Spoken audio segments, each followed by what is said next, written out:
বাড়িতে কেউ উচ্ছের তরকারি খেতে চায় না, তাহলে একবার এইভাবে বানিয়ে দেখুন, এতটা টেস্টি হয়, সবাই চেয়ে চেয়ে খাবে। আমার মায়ের কাছ থেকে শেখা এই রেসিপি। এর জন্য নিয়ে নিয়েছি 6টা উচ্ছে একদম সরু সরু করে কেটে, সাথে নিয়েছি বেগুন একদম সরু সরু করে কেটে, 2টো মিডিয়াম সাইজের আলু একদম সরু সরু করে কেটে, সাথে কাঁচা লঙ্কা।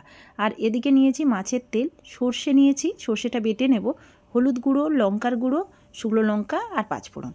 কড়াইয়ের মধ্যে একদম সামান্য পরিমাণ তেল দিয়ে কুচনো উচ্ছেগুলো দিয়ে দিতে হবে। উচ্ছেগুলো হালকা একটু ভাজা হয়ে গেলেই মাছের তেল দিয়ে দেবো। অনেকটা তেল মনে হয়েছে তাই পুরোটা দিলাম না, অল্প রেখে দিলাম। তরকারিটা কিন্তু তেমন তেতো হয় না, তাও যদি কম তেতো খেতে চান তাহলে একটু উচ্ছে কম দেবেন। উচ্ছে 40% মতো ভাজা হয়ে গেলে কড়াইয়ের মাঝখানে একটা জায়গা করে পাঁচফোড়ন এবং শুকনো লঙ্কা দিয়ে দিলাম। 2 মিনিট পরে দিয়ে দেবো কাঁচা লঙ্কা, তারপরেই দিয়ে দেবো কুচনো আলু, সাথে হলুদ আর লঙ্কার গুঁড়ো, সাথে স্বাদ মতো লবণ দিয়ে উচ্ছে এবং আলুকে বেশ কিছুক্ষণ ধরে ফ্রাই করে নেব।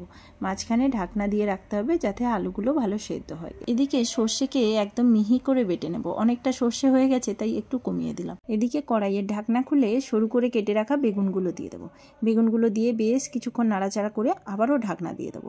মোটামুটি 70% রান্না আমার কমপ্লিট হয়ে গেছে। এবার সর্ষে বাটা দিয়ে 5 মিনিট মতো মিডিয়াম আঁচে নাড়াচাড়া করে নিলেই কিন্তু সবজিটা একদম রেডি হয়ে যাবে। এই সবজিটা বানাতে কিন্তু আমি একদমই জল ব্যবহার করিনি। জল ব্যবহার করলে কিন্তু অতটা টেস্টি খেতে হয় না, উচ্ছেটা আরও বেশি তেতো লাগে। চাইলে আর একটু মাছের তেল কম ব্যবহার করতে পারেন। একদম কম তেল ব্যবহার করবেন মনে করলে সেক্ষেত্রে একটু সর্ষের তেল দিতে হবে।